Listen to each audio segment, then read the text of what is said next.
military base in Washington State, so on U.S. soil. Both my parents served in the military, Army. My mother was as well. Went over to West Germany for 5 years during 80 to 85 Reagan years. Grew up there, got to see the Berlin Wall, got to experience diversity yeah, outside of the U.S. Life was going fine when we came back to the U.S. until my mother was diagnosed with breast cancer. Made for very, very difficult times. She was a fighter. She fought it for 7 years and finally passed away at the young age of 42. During that process, I ended up dropping out of high school. And after she passed away, I came to enlightenment and I decided to get to work. Got my GED, put myself through college, starting at community college, transferred to St. Martin's University, then St. Leo University. I was originally pre-med, but I couldn't afford to go to college. Before that, I experienced a brief period of homelessness. So it wasn't very long, but it told me that it gave me a view of what it's like to live without a roof. And, I can most certainly relate. Got married the first time and finished my MBA. My first job was Burger King. I went into pharmacy, worked my way up into corporate, ended up getting divorced after about 6.5 years of marriage. The courts gave me custody of my two kids, so I was a single father. I can't say I know what it's like to be a single mother, but I can say what it's like. I know what it's like to be a single parent and the struggle of trying to get an education and working full time. So I didn't have a lot of time for extracurricular activities. I didn't get to play poker, with the guys at night. There was always something else that demanded my time. After getting my MBA, I ended up continuing to move up the corporate ladder. Worked for McKesson for close to 11 years. It's a big Fortune company. I think currently they're a Fortune 7, but don't quote me on that. Anybody can look it up. Worked my way up there to get the corner office on the top floor, literally. Filed 43 patents along the way. You might see a couple of the plaques behind me. I also went up to DC and worked and built a coalition of fierce competitors in healthcare to come together to try to resolve the opioid epidemic. Ghost wrote the Alert Act of 2019. I got bipartisan support. Didn't get much in the way of floor time because we decided that giving tax breaks were more important. So it is what it is. Left healthcare, transitioned to Uproar Life Extension Foundation, started as their chief operating officer, quickly accelerated to president and CEO. That's a nonprofit 501c3. Turned them around. And then in May of 2022, I was spent after the COVID pandemic and everything else. So between that period of time, I did end up getting married again. I adopted her 4 kids. So kind of a Brady bunch. They took my surname, Harris. Great kids. But today I've been sitting back for 3 years wondering, what do I do with the balance of my life? Coming up off the street to live a comfortable life, going from high school dropout to MBA, filing 43 patents, being a president and CEO, all of these things, kind of checked off those bucket list items. And, after witnessing what I saw last year during the election, I was like, okay, we got a problem here. And really, all the things I could be focusing my time on, if we can't hold America and our democracy together, none of it really matters. So, after a lot of prayer and meditation and speaking with people that I trust, they said, you've got a lot of life experience. So you can relate to a lot of different people in a lot of different ways. You're creative. You should look at running for office. So I created what I believe to be the central core of a lot of our issues. It always really comes down to money. Most people care about kitchen table items when they're voting for someone. And I've noticed that while the Republicans have become galvanized, the Democrats are fractured.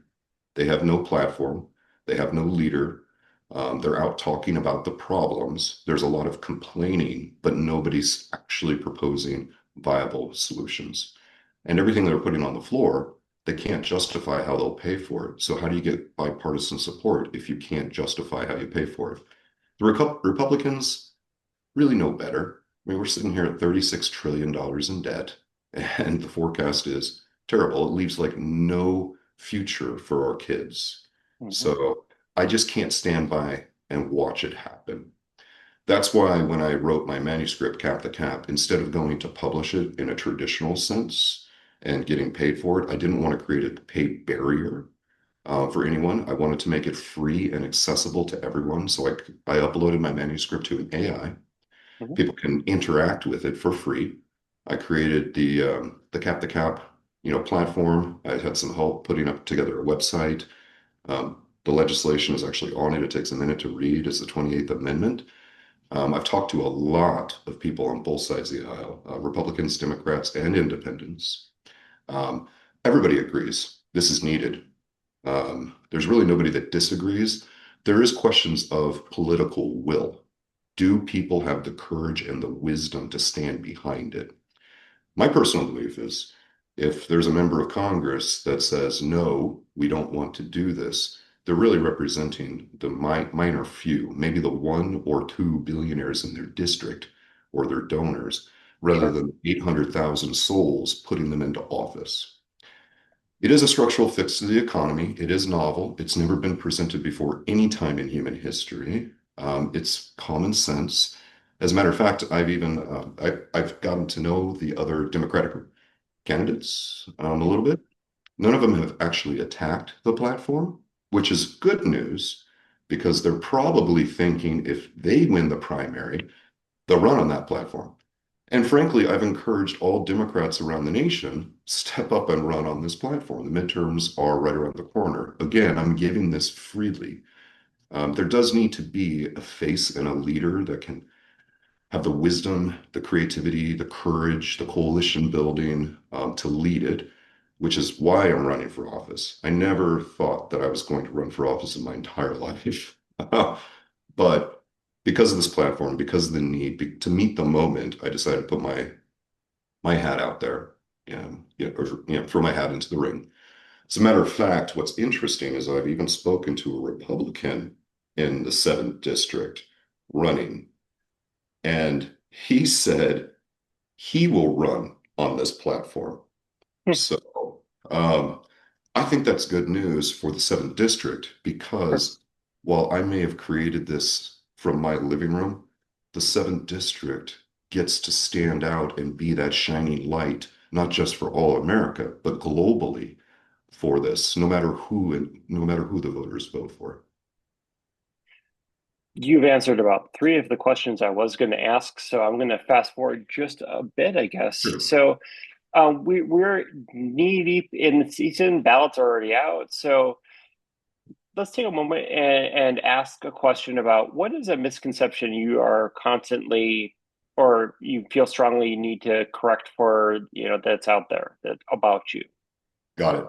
The only misconception that I've really encountered, there may be many that I haven't, Sure.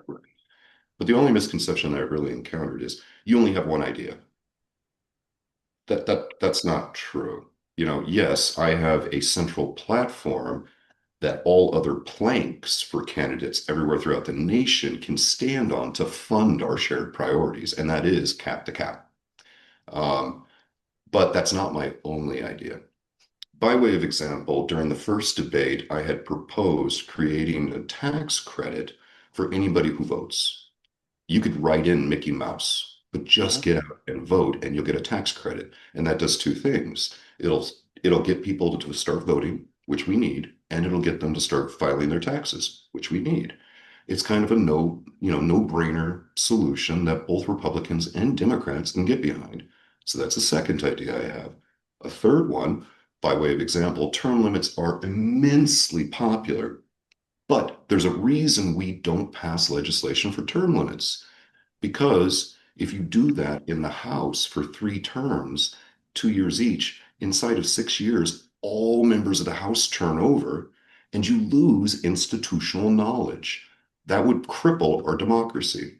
So, taking the idea of term limits and applying it to a seat, this is my third idea, rather than an individual, does make sense. Let's use Tucson, where you're at, as an example. Tucson has a couple of congressional districts, right? Right. So run in Tucson in the congressional district, one congressional district, serve 3 terms, and then move uptown, north or south, to enter another congressional district. You're still interacting with all of your constituents and take that one, and then you can work with your successor to continue to build the district. We can do this all across the nation. And for career politicians, they don't just get in put in the seat and then they become an incumbent that can never be removed. They have to continually work with additional constituents. By way of example, if I were to run in District 7 and be elected, I'd get to know the constituents, they'd be my friends, and then if I were to move 3 terms later or less to a different district, my heart would always be with District 7 and I would collaborate with them regardless of where I am. So, um, I don't know if that can make it through Congress or not, Hmm. but the idea is to look at what the demands are, what the realities are, and then thread that middle ground. So the issue that I've encountered is you're a cap the cap guy. Thank you. I appreciate that. I have a name, Patrick, right? It's good that cap the cap is getting lodged into people's minds because there's a whole lot of people out there talking about the problem, and nobody has presented a solution except me on the national stage. Bernie Sanders, AOC, etc. They're out talking oligarchy. They're talking about the problem. I have not once seen them say, here's a bill, here's something to fix the problem. So, but that's the big issue that I think that's the only, not a big issue. I think it's the only one I've encountered is you have one idea. No, I've got a lot of ideas. But the truth of the matter is, because I get such limited airtime, I have to prioritize which one makes the greatest impact right now. And the one that makes the greatest impact is actually cap to cap because that puts money back into the environment, jobs, lowers taxes, makes gas more affordable. People can start putting, afford new shoes for their kids. Does that make sense? It does. Yeah. I think that should segue directly into, talking about cap to cap and where this came from and just a brief explanation of what it is. Sure. So where it came from, because I'm a prolific inventor, right? Um, I like to get way deep into root causes because if you're going to develop a solution, it doesn't need to be surface level. Um, and that's just how my brain works. Hmm. I was watching what was happening last year, and I mean, hundreds of millions of dollars to buy the White House. It's too much money in politics, growing disparity. And I started asking myself, what's going on? So for the first time in my life, I read, multiple things on economics. I mean, I went for an MBA. My passion is healthcare. I never went for a PhD in economics. Hmm. So I spent a lot of time studying and diving deep like I do when I look at problems. I even read the Communist Manifesto. That was a mis that was an error on Marx's part. I don't know why he thought that would work. And then it started occurring to me, there's a really simple solution. All you do is say, here's a rule that governs everyone with extreme wealth, and then you give them a timeline to reinvest the extra rather than sit on it. It's really that simple. So a lot of people are saying, well, you're talking about taxing the billionaires. No, that's not taxing the billionaires. They get to reinvest it into what they want.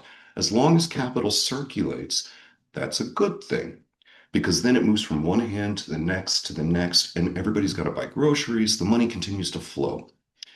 The tax at the after the end of the year is only meant to be a backstop for compliance because every law has to have some teeth in it. Otherwise, people are like, yeah, whatever, there's no teeth. I'm not going to do it. Hmm. Right. So that's just smart governance. Um, so yeah, I tried to break it down as simply as I could. First, I looked at the mechanism, the system itself, and I had to define that. You got to put a cap. It needs to be very, very high to be able to preserve all the benefits of capitalism, innovation, motivation, and et cetera, et cetera. And 1 billion is a lot of money. And it just made sense because it works for the narrative. Two, you got to give them a time. So if one billionaire wants to invest in rocket scientists and pay them money, fine. The money's moving. Those rocket scientists make more money, and they may pay for childcare services, other things, but the money keeps moving. Another billionaire, such as the Waltons, the wealthiest family in the world, may say, well, since we can't keep any more money and it doesn't change our quality of life, we should start paying our employees at Walmart more. So, but that 1 year tax, or that 1 year for them to pay back into the economy, gives them the ability to do what they want. And it moves from a voluntary holding on to waiting for quick returns and racing to see who gets the most money, to a now I'm incentivized to do public good with it, whatever that good is based on their decision. And if they don't, then of course the tax comes in. So I also looked at it from a wealth flight perspective, because what if a billionaire leaves? So there's the CCB that's a component part of this that I'm proposing. Um, Policy buffs will look at this and say, okay, this makes sense, right? Like I mentioned before, Republicans, Democrats, Independents, everybody's saying, this is what we have to do because we're kind of heading the way of Rome and France and other places, and wealth concentration crushes nations. So, I hope everybody in elected office loves our nation enough and the people they represent to get behind this. That's yet to be determined. We will find out who's has the intelligence, the integrity, and is intrepid enough to support this very soon, I'm sure. Um, the other, what was the second part of your question? That was the question, actually. Oh, okay. So to move on, I've asked a lot about the environment and economics. So I'm going to shift gears away from cap to cap for a moment and talk just a little bit about economic development and the environment. Yeah, CD7 is vast. It's beautiful. It has untouched, undisturbed land, yeah. and there are many people who are looking at different ways of taking CD7 and making a profit from it. And so this is a big issue for your predecessor. And so, what is your thoughts about mining in Southern Arizona? I know that Southern Arizona is one of the most popular mining sites, most attractive mining sites in the world. I also know that the district is, I believe, the 26th. Don't quote me on this. There's always redistricting. Largest landmass in the US. I also know there's a whole lot of people in District 7 that are looking for good paying jobs. And it sounds like the perfect storm. However, um, I am not a fan of how mining is done today. And I mentioned that during the debate. Is mining necessary? Of course it's necessary. We need copper, we need these things to meet our energy demands. I'm not arguing that, not to mine. I'm just arguing where and how to mine. I don't think people in District 7 would choose to work for a mine under its current conditions, lack of safety, when offered an opportunity like manufacturing or other good paying jobs that stick around after you've destroyed the environment.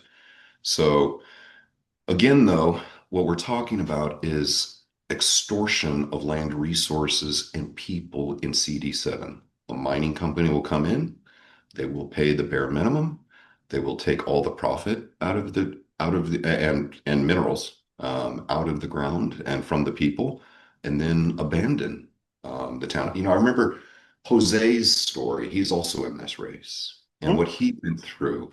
It's here's a short-term notice. You're homeless now, and we're going to demolish the place.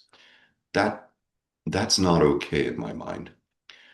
One thing, and I'm going to bring this back to cap the cap. Imagine for a second, and again, I have limited airtime, so Sure.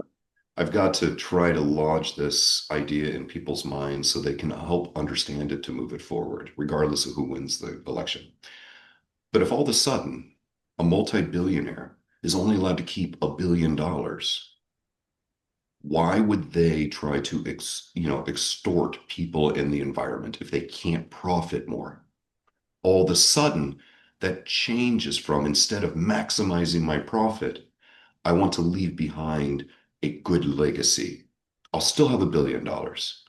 I don't need to make a profit on mining. I need to take care of the people. I need to take care of the environment. I need to make investments that I wouldn't otherwise make. And maybe I don't do it in CD7. Maybe I do it somewhere else. And instead I bring good manufacturing jobs to CD7. So this is really it's mining how we do it today, and so many other things are surface level symptoms of unchecked pursuit of profit. Once you check that pursuit of profit, all of a sudden our better angels start to emerge because we've said there's a cap on greed, right? And when you reach that cap, now do good with what you have. So, does that make sense? It does. Okay. I've got time for one last question, and as tradition goes, I'm going to give the question to you. Mhm. You're running this race, you've been on the ground, you've been talking to people. What is the one thing we haven't discussed so far that we really should discuss in closing? The one thing we haven't discussed that I'm hearing from a lot of people is is it time for a change or is it time for status quo? Everybody I've talked to, whether they're Republican or Democrat, they're not happy with the status quo. There's increased homelessness. They want that addressed. The roads, they want that fixed. Um, and frankly, the other two of the other candidates in the race are the status quo. They've been in politics for a very long time. They've received endorsements and money. I'm running on a zero budget campaign. I'm not seeking endorsements, Hmm? which will be a very interesting case study globally after this election. I understand the Democratic Party wants the safe bet, so they're lining up behind, one candidate so that because they can predict how that candidate will vote and interact. I'm a bit of a wild card, so that can be a little scary.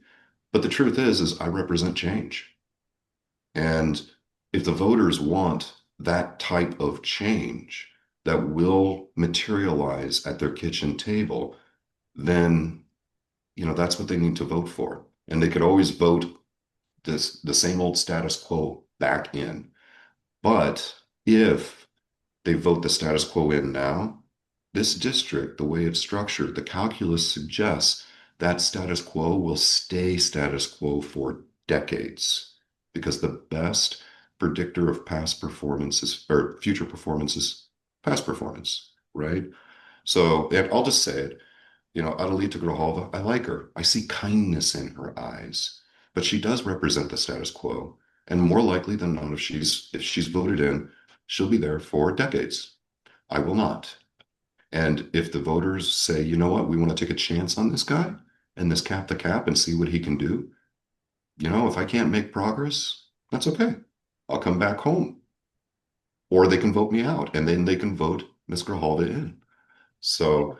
but I do think the one thing that's not being talked about enough, and it needs to be because voters are telling me they want to see change, but I'm not seeing them come together talking to each other. And that's really where I think good journalism comes in.